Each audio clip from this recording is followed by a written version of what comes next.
जय हिंद मेरे प्यारे बच्चों, क्या हाल चाल है, कैसे हैं आप सभी।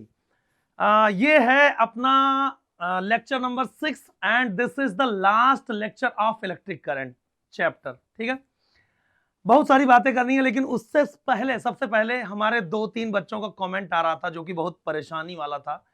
एक ऋषभ करके बच्चा है, एक हिमांशु है, एक बच्चा और उसका नाम नहीं याद आ रहा मुझे। ऋषभ का ये कहना है हर वीडियो के लास्ट में कि सर बहुत डर लग रहा है। तो मैं आप सबसे, जितने भी बच्चे देखते हैं वीडियो में, सबसे बोलता हूं कि जो डर होता है वो आपको एक जिम्मेदारी, एक रिस्पॉन्सिबिलिटी का एहसास कराता है। अगर आप सच में डरते हैं एग्जाम को लेकर, इट मींस कि you are a responsible student, मतलब आप रिस्पॉन्सिबिलिटी के साथ पढ़ाई कर रहे हैं, जो कि बहुत अच्छी बात है। अगर डर नहीं रहेगा अंदर तो आदमी अपना काम ही नहीं ठीक से करेगा।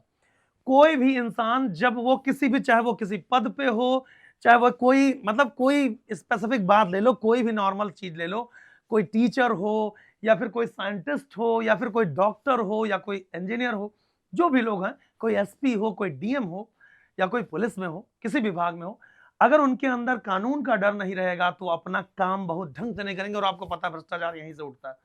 ऐसे स्टूडेंट के लिए अगर आपको अपने लाइफ के, करियर के, बोर्ड्स में नंबर्स के, इन सब चीजों का टेंशन नहीं रहेगा तो आप ईमानदारी से थोड़ा कम पढ़ाई करेंगे, इसलिए डर का होना जरूरी है। But at the same time इतना भी डर नहीं होना चाहिए, क्योंकि इंसान ने ही सब कुछ बनाया है और इंसान ने ही एग्जाम भी बनाएंगे, इंसान ही पेपर बनाने वाले हैं, इंसान ही पढ़ा रहा हो, तुम भी इंसान ही हो, पढ़ रहे हो, इंसान ने ही इतनी सारी बड़ी बड़ी किताबें बनाई है, तो सारी चीजें किसी ना किसी ने किया है। और मुझे लगता है कि आपके अंदर कैपेबिलिटी है कि आप अच्छा से अच्छा नंबर ला सकते हो। जितना हो सकेगा अपना 100% देंगे, जो होगा उससे हम सेटिस्फाई रहेंगे कि ठीक है हमने अपना 100% दिया। But at the same time ये चीज याद रखना कि आपने अगर अपना 100% दिया, तो अगर आपको कोई चीज चाहिए और आपने उसको, उसे पाने के लिए 100% दिया और वो चीज आपको नहीं मिली, इसका सिर्फ और सिर्फ एक मतलब है, मेरे गुरुजी कहा करते थे कि भैया अगर वो चीज आपको नहीं मिली है, इसका मतलब है कि आपको बहुत बेहतर कोई चीज मिलने वाली है, उससे भी कहीं ज्यादा, इसलिए आपको वो चीज नहीं मिलती है। और ये चीज का एग्जांपल मैं दूंगा डॉक्टर एपीजे अब्दुल कलाम जी को, जब वो पायलट नहीं बन पाए थे लेकिन लास्ट में भारत के राष्ट्रपति बने, और भारत का जो एयर चीफ मार्शल साहब होते थे वो जाते थे उनको प्राइवेट जेट उड़ाना सिखाते थे, है ना। सो आज का जो टॉपिक है वो कॉम्बिनेशन ऑफ इलेक्ट्रिक सेल, हमने किरचॉफ लॉ पढ़ लिया। आज हम लोग पढ़ने वाले हैं combination of electric cell, series and parallel. इसको पढ़ने के बाद सीधा सीधा हम लोग पढ़ेंगे electrical energy and electric power, heating effect of electric current. बस, वैसे तो आप में ज्यादा नहीं है, but at the same time जितना है उतना हम लोग पढ़ लेंगे, ठीक है।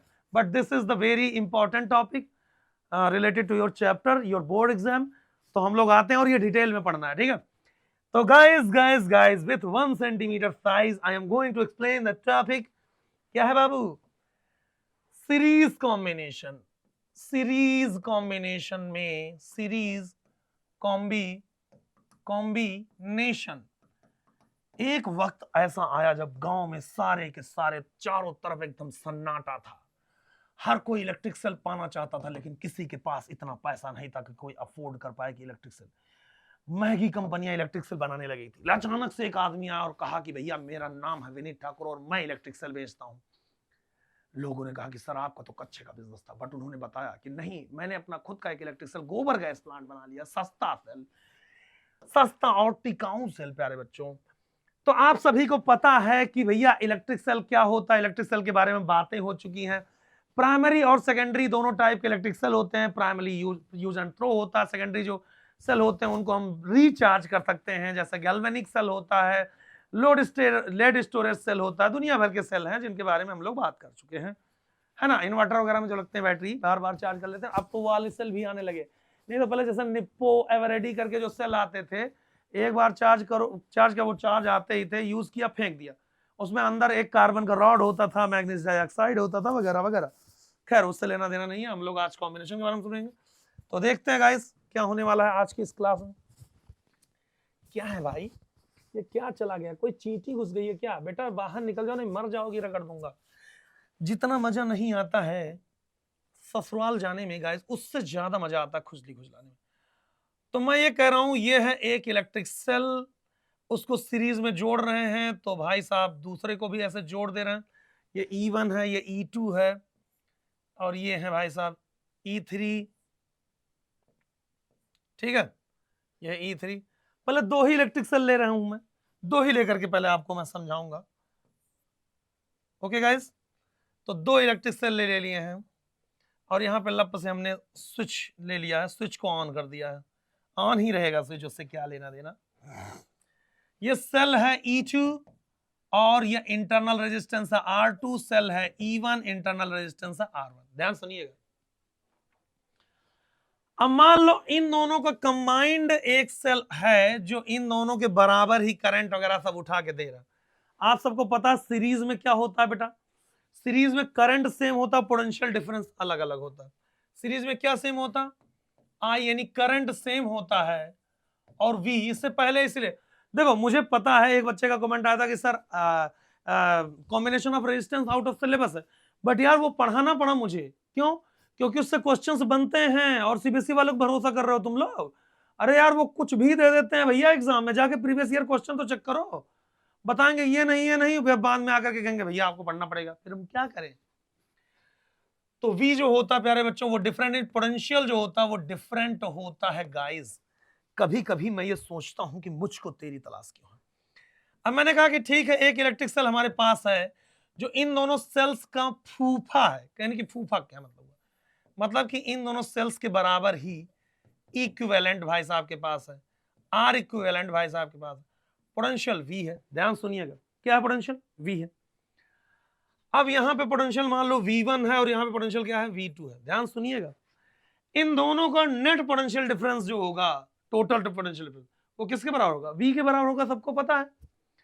अब आप सबको प्यारे बच्चों बताएं, यहाँ पे करंट मान लो I है, तो यहाँ भी करंट कितना है? I। ऐसा कैसे हो सकता है, सेम कैसे हो सकता है? क्योंकि भाई E इक्विवेलेंट है ना, ये जो सेल है ये इन दोनों सेलों का क्या है? इक्विवेलेंट। मतलब उन दोनों, वो दोनों मिलके जितना काम कर रहे होंगे वो अकेले कर रहा है। समझ पा रहे हो ना बात को? कुछ तो था, पता नहीं कहाँ भाग गया। ठीक है, तो हमने कहा ठीक है भैया, बहुत अच्छी बात है, चलिए बहुत अच्छी बात है, देखते हैं क्या होने वाला। अब भैया हमने कहा कि जब देखते हैं क्या होने वाला है, तो भाई हमने यहाँ पे गुलाबी रंग चुन लिया। अगर V1 की वैल्यू हम देखो, V1 की वैल्यू V बराबर E माइनस, सॉरी गाइस, ये क्या खुल गया? अचानक से हमला होने वाला था। गांव में अगर कोई अचानक से हमला कर देगा क्या करेंगे आप लोग? तो V1 की वैल्यू क्या होता है बेटा? E1 minus IR1। और V2 की वैल्यू क्या होगा बेटा? E2 minus IR2। और यहाँ पे V की वैल्यू क्या होगा बेटा? E equivalent minus IR equivalent. यही होगा, सबको पता है यही होने वाला। अब क्योंकि बेटा I सेम है, अब इस पोटेंशियल डिफरेंस, अगर टोटल पोटेंशियल डिफरेंस यहाँ का क्या है, यहाँ का टोटल पोटेंशियल डिफरेंस कितना है? V है। तो V की वैल्यू किसके बराबर है? यहाँ पे देखो, V बराबर हो जाएगा V1 प्लस V2।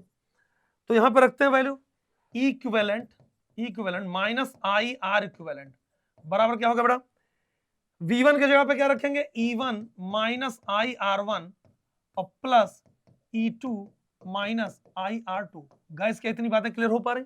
कुछ करना नहीं, इसमें इतना दिमाग नहीं लगाना यार। भाई V बराबर E माइनस IR होता है, ये बातें हमने रटा है, आपको 50 बार बता दिया है पिछले लेक्चर में। क्या ये बात क्लियर है भैया? अब आप कहोगे कि सर मेरे क्लियर नहीं है, मेरा क्लियर कुछ नहीं है, क्योंकि सर मैं खुद क्लियर नहीं हूं।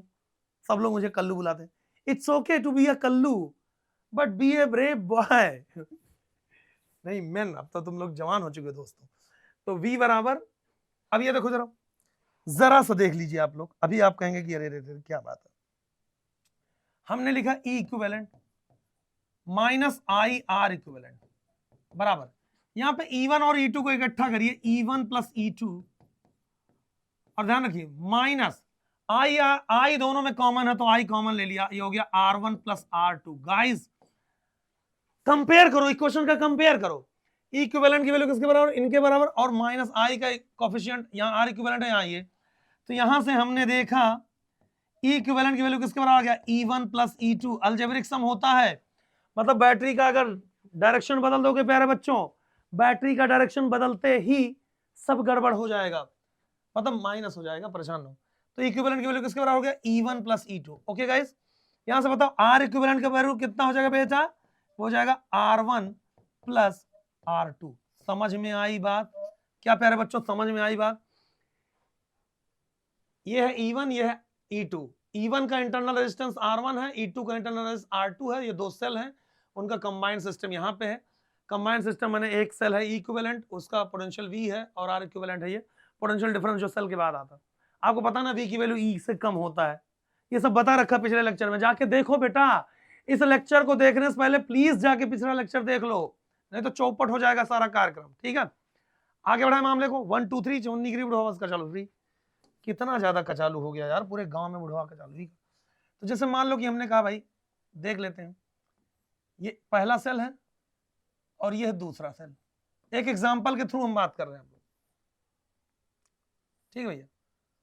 और कुंजी के यहाँ पे जुड़ा हुआ, जुड़ गया एग्जांपल, ठीक। 5 वोल्ट है और यह है 10 वोल्ट। 1 ओम है और ये 2 ओम है। आपको क्या क्या बताना है? आपको ई इक्विवेलेंट बताना है, आपको आर इक्विवेलेंट बताना है और आपको करंट बताना है। ध्यान समझिएगा। तो आप सबको पूरी बात पता है, सबको पता पूरी बात कि कैसे करना होता है। कैसे करना होता है, पहले तो आप खुद वीडियो को पॉज करिए और जाइए और लगाइए। यहां पे फॉर्मूला सबको दिख रहा है, ये फॉर्मूला, ये फॉर्मूला, ठीक है भैया। अब मैं ये कह रहा हूं ई इक्विवेलेंट की वैल्यू किसके बराबर होता है? E1 plus E2। E1 की वैल्यू कितना है? 5 वोल्ट और 10 वोल्ट, कितना हो गया? 15 वोल्ट। आर इक्विवेलेंट की वैल्यू किसके बराबर है बेटा? R1 प्लस R2, कितना है? 1 और प्लस 2, 1 प्लस 2 से कितना आ गया? 3 ओम। आई की वैल्यू अगर आपको निकालना है, आई की वैल्यू कैसे निकालते हैं भाई? V equals to E1 minus I R1 कर दो, या फिर टोटल पोटेंशियल डिफरेंस निकाल लो, या फिर और क्या करना चाह रहे हो? मैं कह रहा हूं किसी भी तरीके से वैल्यू तुरंत निकल आएगी। आई की वैल्यू क्या होगा? E equivalent upon R equivalent, sorry, E equivalent upon R equivalent. मेरे कहने का सीधा मतलब यह था कि अगर दो सेल एक दूसरे से कंबाइंड होते हैं तो उनका ई इक्विवेलेंट और आर इक्विवेलेंट निकालने का तरीका आपको समझ में आ रहा है? अगर यह तरीका आपको समझ में आ रहा है और पोटेंशियल डिफरेंस यहां पे कुछ भी दे दिया जाए तो आपको करंट की वैल्यू आराम से निकाल लेना। क्या मेरी बात इतनी समझ में आ रही है आप लोगों को?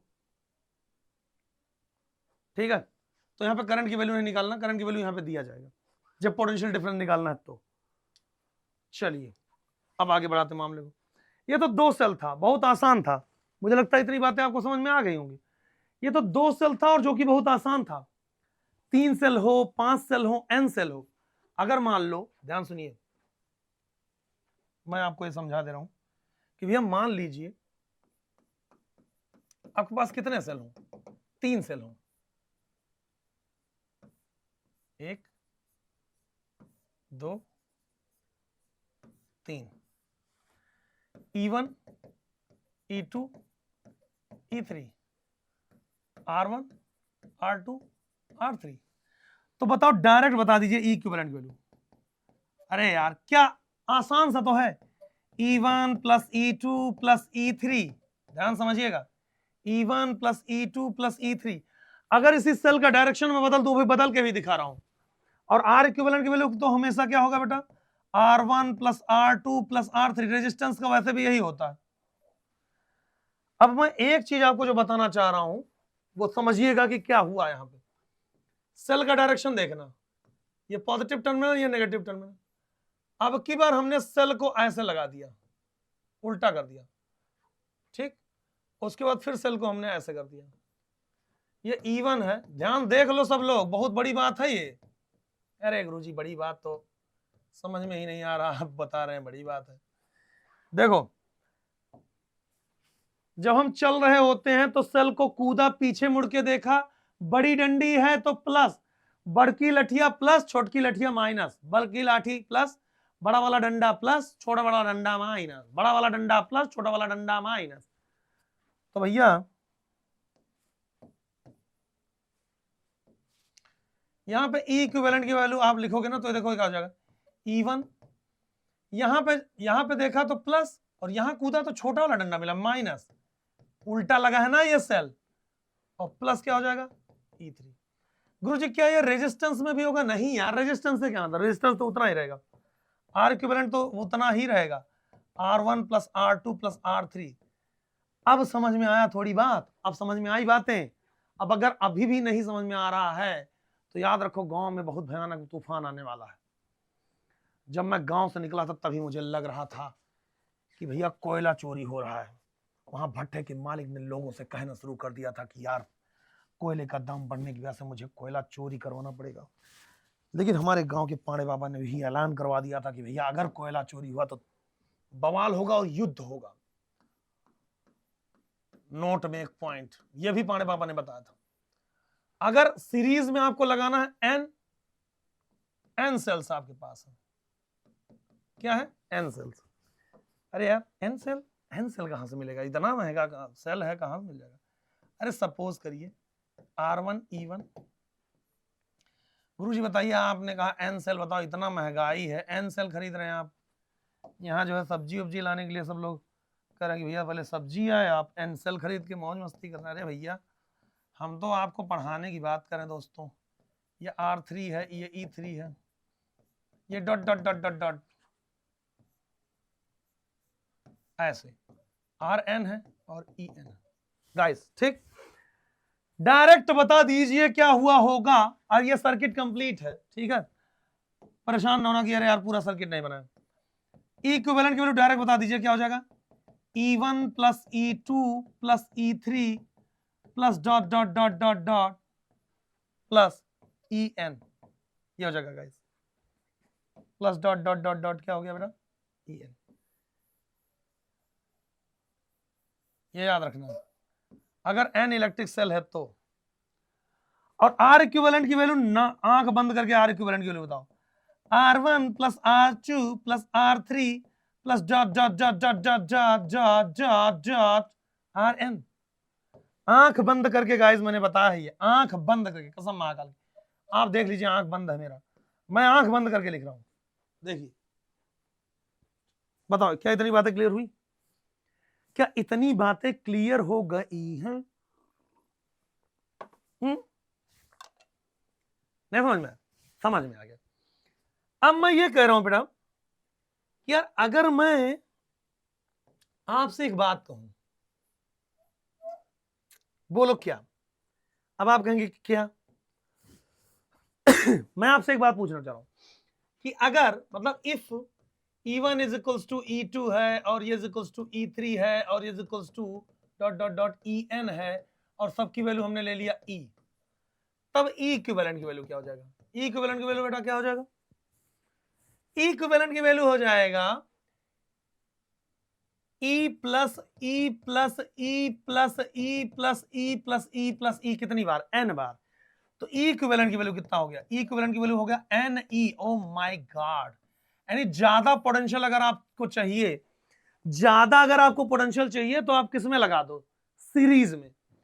फिर किसी ने हमसे कहा कि भैया वो सब तो ठीक है लेकिन R इक्विवेलेंट की वैल्यू बताओ, और R इक्विवेलेंट में अगर सेल का बराबर तो R1 R2 R3 ये सब भी तो आपस में बराबर होंगे, RN इसकी वैल्यू कितना R, तो R इक्विवेलेंट की वैल्यू किसके बराबर होगा? R plus R plus R plus R plus R plus R plus R कितनी बार? N times. तो R इक्विवेलेंट की वैल्यू हो जाएगा N इंटू R। प्यारे बच्चों बहुत ही बेहतरीन शानदार जबरदस्त जिंदाबाद तरीके से आपने ये देखा, NR हो जाएगा। वाह वाह वाह वाह वाह, क्या बात है, तगड़ा सिस्टम इसको बोलते हैं, तगड़ा सिस्टम, रगड़ा सिस्टम, बवाल, भौकाल।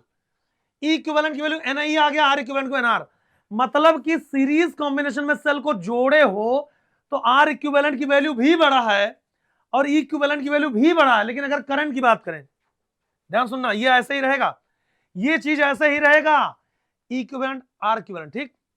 अब मैंने यहां देखो, मैंने दो बातें कही आपसे, यहां पे हमने लिया 1 सेल और यहां पे हमने लिया N cell. Oh my god, बवाल है यार, एकदम बवाल। अब एक सेल है ऐसे करके, R है और E है। करंट की वैल्यू अगर सर्किट कंप्लीट है तो हम लोग लिखते हैं जब I बराबर E बाई R, और यहाँ पे n सेल है, वही से बना हुआ है, हम सर्किट कंप्लीट है। I की value E equivalent upon R equivalent लिखेंगे, तो I की वैल्यू होगा NE अपॉन NR, N से N तो मर गया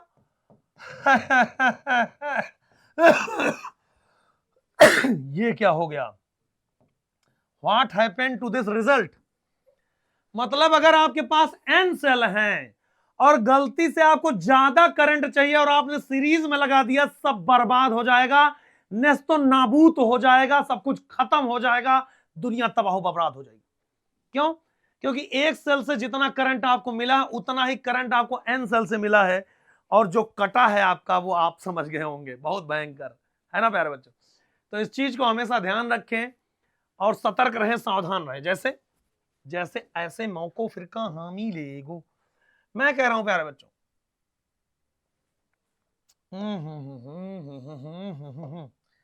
एग्जाम्पल, अरे यार अभी यार एग्जाम्पल, जय जगन्नाथ, ये देख लीजिए, ऐसे ऐसे देख लीजिए, उल्टा भी सेल लगा हुआ गाइस, देख लीजिएगा आप लोग, नहीं तो आप कहेंगे बाद में कि गुरुजी मटर गश्ती हो चुकी।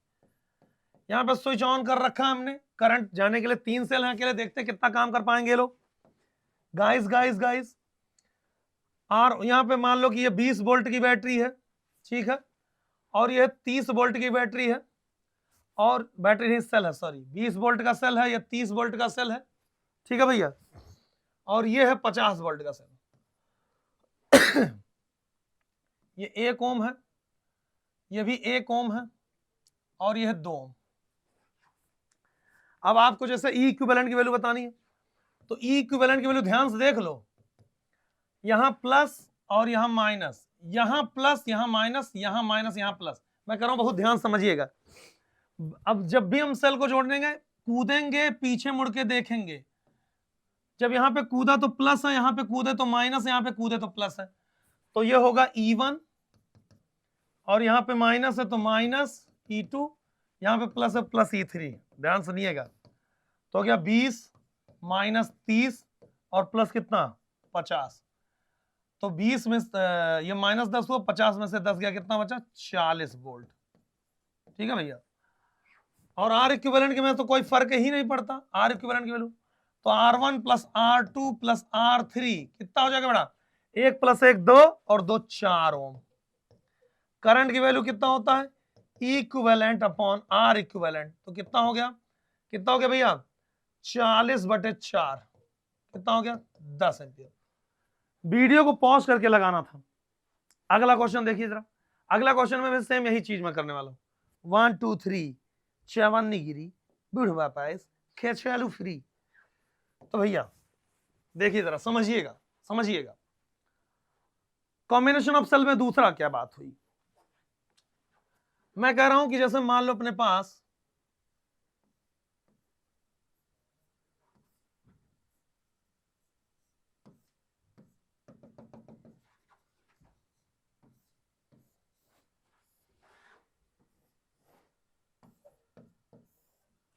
ठीक है, टोटल कितने सेल हैं, टोटल सेल दिया गया है 100, या फिर हमने ऐसे कर दिया, इसको कर दिया E1 E2 E3 E100,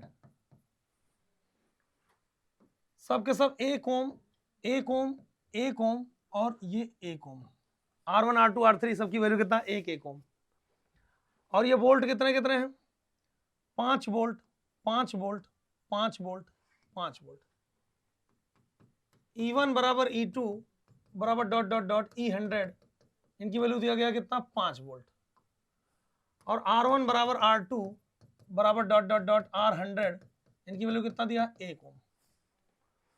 आपको क्या क्या बताना है, ई इक्विवेलेंट की वैल्यू बताना है, आपको क्या बताना, आर इक्विवेलेंट की वैल्यू बताना और करंट की वैल्यू बताना। देखते हैं कितने लोग कर पाएंगे। 1 सेकंड के लिए आपको वीडियो को पॉज करिए और क्वेश्चन का आंसर लिखिए बेटा, बहुत अच्छा क्वेश्चन है। चलो मुझे लगता है आपने पास कर लिया होगा। सर मैंने तो पास नहीं किया है, तो बाबू अपना ही नुकसान करोगी अगर क्वेश्चन नहीं करोगी।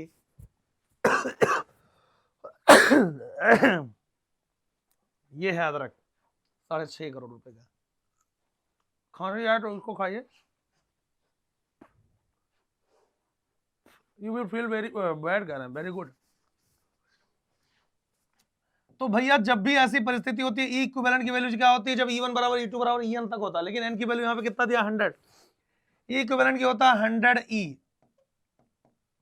100 इंटू ई की वैल्यू कितना है 5, तो कितना आ गया 500 वोल्ट। आर इक्विवेलेंट की वैल्यू होता है n इंटू आर, एन की वैल्यू कितना 100, आर की वैल्यू कितना है, तो कितना आ गया 100 ओम। और अगर सीरीज कॉम्बिनेशन की बात करते हैं तो आई की वैल्यू किसके बराबर था, ई बाई आर के बराबर था। ई बाई आर 5/1 से कितना आ गया 5 एम्पियर का करंट। समझ में आई बात। सीरीज कॉम्बिनेशन में अगर वोल्टेज बढ़ गया ईएमएफ का सम करके भयंकर, तो रेजिस्टेंस का सम होकर के आर भी इक्विवेलेंट भी तो बढ़ गया है, सिर्फ इसलिए करंट की वैल्यू नहीं बढ़ पाया। आगे बढ़ते हैं मामले को, और आगे बढ़ते हैं। अब आता भैया क्या, पैरेलल कॉम्बिनेशन।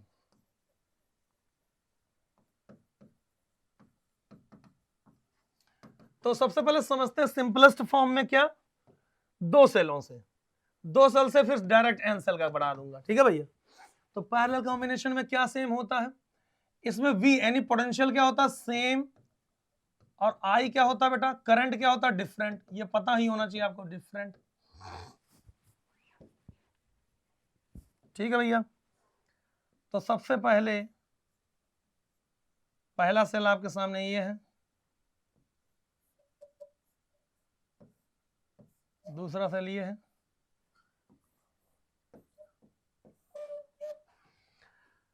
ये E1 है भाई साहब, ये R1 है, ये E2 है भाई साहब, और ये R2 है, ठीक।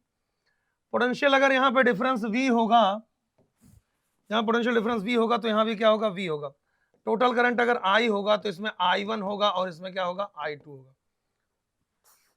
और इसी के कंबाइंड एक सेल हमने ले लिया जो बराबर है,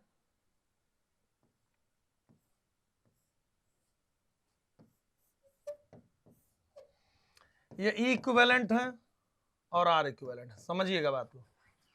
पोटेंशियल डिफरेंस यहाँ पे कितना होगा V होगा, इनके यहाँ जितना E इक्विवेलेंट है, ठीक है। और करंट भी इसमें कितना होगा I होगा।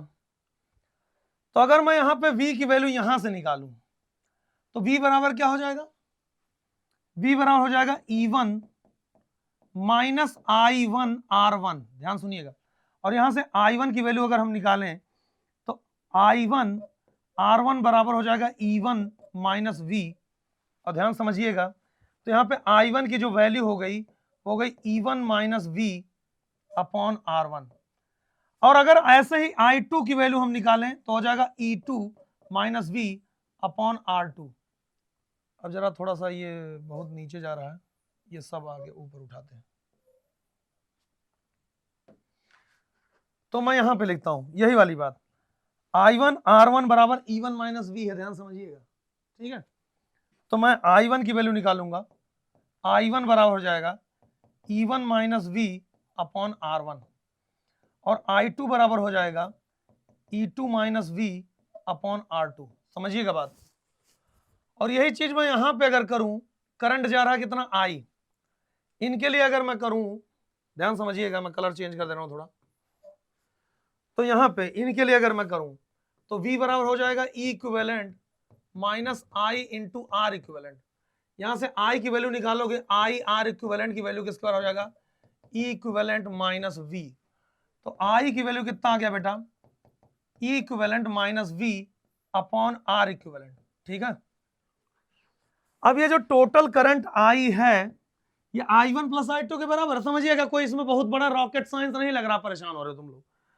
तो बेटा हम लिख सकते हैं ना, हम लिख सकते हैं कि नहीं बेटा, I बराबर I1 प्लस I2, I की वैल्यू उठा के रखो, ये E equivalent minus V upon R equivalent बराबर E1 minus V upon R1 plus E2 minus V upon R2। अब जरा इनको सबको अलग अलग करके रखें, तो E equivalent upon R equivalent बराबर, सॉरी माइनस इक्विवेलेंट, सॉरी अरे यार क्या नौटंकी कर रहा हूं मैं भी, minus V upon R equivalent, ठीक है भैया, बराबर E1 बाई R1, ध्यान समझिएगा, E1 by R1 minus V upon R1 plus E2 by R2 minus V by R2, ध्यान समझना। अब ये मैं दूसरे पेज में जा रहा हूं, आप लोग स्क्रीनशॉट और जो भी लेना हो ले लो, या लिखना है लिख लो। भाई इक्विवेलेंट माने V अपॉन आर इक्विवेलेंट, इन दोनों को अलग अलग कर लिया, equivalent upon R equivalent minus V upon R equivalent, E1 upon R1 minus V upon R1, E2 upon R2 minus V upon R2, ठीक है भैया, तो मुझे तो सब याद रहेगा, तुम लोगों को याद है, तो इक्विवेलेंट अपॉन आर इक्विवेलेंट और minus V upon R equivalent बराबर E1 बाई R1 माइनस, अरे यार खुद दिमाग खराब होता फ्लो में अगर चीजें, V upon R1 plus E2 by R2 minus V upon R2, ध्यान समझिएगा, ये तो ऐसा ही रहेगा, equivalent upon R equivalent minus V upon R equivalent. अब E1 बाई R1 और प्लस E2 बाई R2 को एक साथ करो, E1 by R1 plus E2 by R2, बड़ा दिमाग से काम लेना है बेटा, नहीं गलती कर बैठोगे, minus V upon R1 minus V upon R2, तो माइनस V कॉमन है, ये हो गया 1 अपॉन R1 और प्लस 1 अपॉन R2, ध्यान समझिएगा, minus V upon R equivalent. अब कंपेयर करो दोनों तरफ से, तो इक्विवेलेंट अपॉन आर इक्विवेलेंट की वैल्यू किसके बराबर आ गया, E बाई R1 और प्लस E बाई R2, ये ध्यान समझिए, E by R1 plus E by R2, समझ पा रहे हैं ना आप मेरी बात। उसके बाद अगर हम यहां पे V अपॉन आर इक्विवेलेंट की बात करें और माइनस ये, तो 1 अपॉन आर इक्विवेलेंट की जो वैल्यू आई है वो आ जाएगी 1 upon R1 plus 1 upon R2, ये आई है value 1 upon R1 plus 1 upon R2, समझ पा रहे हैं। तो यहाँ पे E equivalent upon R equivalent की वैल्यू ये आ गया और 1 अपॉन आर इक्विवेलेंट की वैल्यू ये आ गया। बताओ इसमें क्या दिक्कत है, मुझे नहीं लगता कोई प्रॉब्लम होना चाहिए, है ना भैया। तो इस तरीके से हमने जो है ये पूरी बात समझ में आ गई हम लोगों को कि भाई ये हो सकता है, ऐसा ऐसा हो सकता है, ठीक है। अब यहां से इक्विवेलेंट की वैल्यू निकालना, तो आर इक्विवेलेंट को इधर भेज दो, तो हम ये कर सकते हैं, इक्विवेलेंट की वैल्यू जो हो जाएगी वो हो जाएगी आर इक्विवेलेंट और ब्रैकेट में E1 बाई R1 और प्लस E2 बाई R2, क्योंकि आर इक्विवेलेंट की वैल्यू तो आपको पता ही है 1 upon R equivalent 1 upon R1 plus 1 upon R2, तो उससे कोई फर्क नहीं पड़ता, ये फॉर्मूला भी कोई दिक्कत वाली बात नहीं, ये भी नॉर्मल ही फॉर्मूला, इसमें बहुत ज्यादा दिमाग लगाने की जरूरत है। अब मैं आपसे कहूं कि भाई जब 2 सेल था तब ये था, पहले तो देख लो फॉर्मूला कहां तक पहुंचा है, E1 by R1 plus E2 by R2, यहां नीचे आर इक्विवेलेंट रहेगा, अब आर इक्विवेलेंट का 1 upon R1 plus 1 upon R2, जैसे पैरेलल रेजिस्टेंस में होता। अब अगर थोड़ी सी बुद्धि आपके पास है, जब आप ये कह रहे थे कि सर ये सिलेबस में नहीं है आर इक्विवेलेंट जो हम निकाल रहे थे पैरेलल वाला, अगर वो पढ़ा दिया तो ये चीज ज्यादा समझ में आ रही है आप लोगों को। अभी कुछ दिन पहले की बात नहीं, पिछले लेक्चर की बात, सॉरी पिछले लेक्चर की, अभी पिछले लेक्चर की बात। अब अगर 3 सेल है, मैं डायरेक्ट अब लिख जाऊं 3 सेल्स, मैं डायरेक्ट लिखने जा रहा हूं। अब 3 सेल है तो मैं लिखूंगा E equivalent upon R equivalent बराबर E1 by R1 plus E2 by R2 plus E3 by R3, बिल्कुल सही बात, तो इसमें क्या इतना दिमाग लगाना। और 1 अपॉन आर इक्विवेलेंट की वैल्यू मैं लिखूंगा 1 upon R1 plus 1 upon R2 plus 1 upon R3, खत्म कहानी, इसमें बहुत ज्यादा दिमाग लगाने की जरूरत नहीं है भाई। जैसे 2 सेल के लिए हम लिख रहे थे ये, वैसे हमने 3 सेल के लिए लिखा, हमने कोई गलती थोड़ी ना करी, हर चीज बहुत बेहतरीन ढंग से किया, हर एक चीज E1 E2 की वैल्यू निकाला, सबको अलग अलग किया, उसके बाद फिर प्रॉपर तरीके से कॉम्बिनेशन बनाया, फिर हमने क्या किया कंपैरिजन किया, तो E equivalent upon R equivalent की वैल्यू बराबर इसके किया और 1 अपॉन आर इक्विवेलेंट इसकी वैल्यू इसके किया, क्या समझे। अब आगे बढ़ा रहे मामले को थोड़ा, तीन सेल के लिए हमने ये कर दिया। यही बात अगर हम 4 सेल के लिए बोले तो क्या कर पाएंगे आप? 4 सेल के लिए आप लोग वीडियो को पॉज करिए, वीडियो को पॉज करो अगर थोड़ा भी सीरियसनेस है पढ़ाई को लेकर के, और लिखो 4 सेल के लिए। तो E equivalent upon R equivalent की वैल्यू किसके बराबर होगा? E1 by R1 plus E2 by R2 plus E3 by R3 plus E4 by R4। क्या बहुत ज्यादा दिमाग लगाना इसमें, कोई दिक्कत नहीं। 1 अपॉन R इक्विवेलेंट की वैल्यू क्या हो जाएगी बेटा? 1 upon R1 plus 1 upon R2 plus 1 upon R3 और प्लस 1 अपॉन R4। पूरे गांव में लोगों ने एकदम तहलका मचा दिया, कहते भैया बहुत तगड़ा फॉर्मूला आ गया। अब रुकिए, अगर मैं यही एन सेल की बात कर लूं, एन सेल की बात कर रहा हूं, एन सेल्स हमारे पास E1 E2 dot dot dot dot En है, और रेजिस्टेंस जो है वो R1 R2 dot dot dot Rn है। ठीक, तो भैया हम फिर से क्या लिखेंगे? E equivalent upon R equivalent बराबर E1 by R1 plus E2 by R2 plus E3 by R3 plus dot dot dot En by Rn। क्या पूछे? अरे क्या समझे भैया? गुरुजी कुछ समझ में नहीं आ रहा है, लेकिन अजीब सा लग रहा कि बहुत डर, टेंशन। अरे यार तुम लोग तो डरते बहुत। 1 अपॉन R इक्विवेलेंट की वैल्यू लिखो, 1 upon R1, 1 upon R2, 1 upon R3। गजब आदमी हो यार तुम लोग, एकदम चंडमुंड हो क्या? चंडमुंड हो क्या भैया? कि अगर ये बात आपको समझ में नहीं आ रही बेटा, तो सच में आप एक बहुत बड़े चंडमुंड हैं।